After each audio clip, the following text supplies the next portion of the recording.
Hello, my name is Deborah. I was a 58-year-old woman.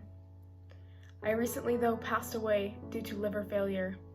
There was not enough people to donate organs for me. I was on the transplant list, but it was too late. There was a lack of matches and a lack of organs, and I stand here today to tell my story, to prevent others from becoming like me.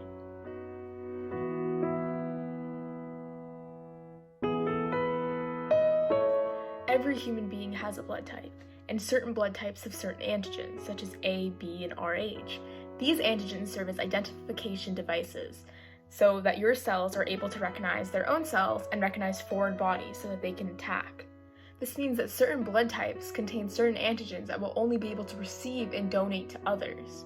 If you look at the chart, you can see that O-negative blood can give to every blood type, making it a universal donor, but can only receive its own.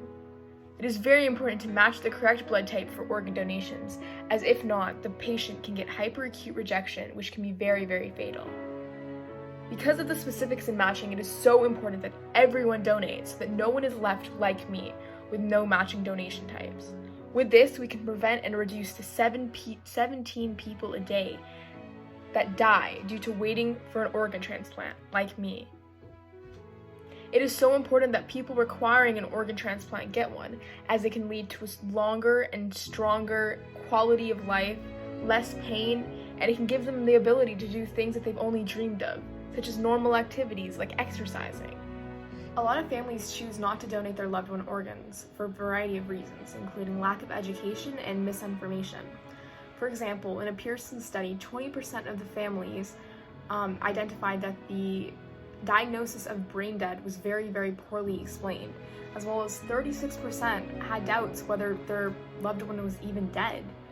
In a survey of 99 organ donor families, barriers to the organ donation process often included the lack of knowledge about the subject, fear of body mutilation and disfigurement, presumed delay of funeral, and religious or cultural concerns.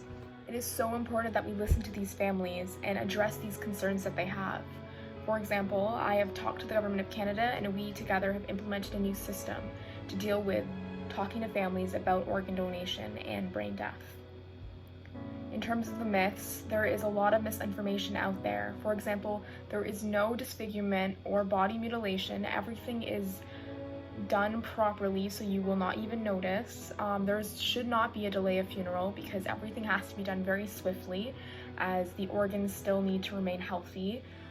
In terms of religious and cultural concerns, it is important that you talk to your religious leaders and ask them about these questions to see what you can and cannot do.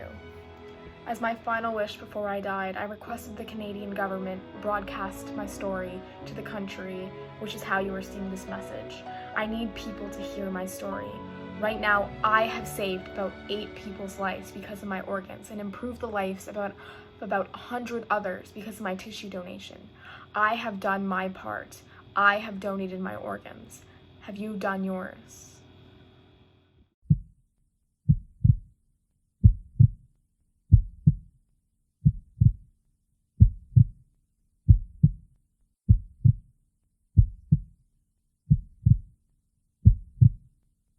A message from the Government of Canada.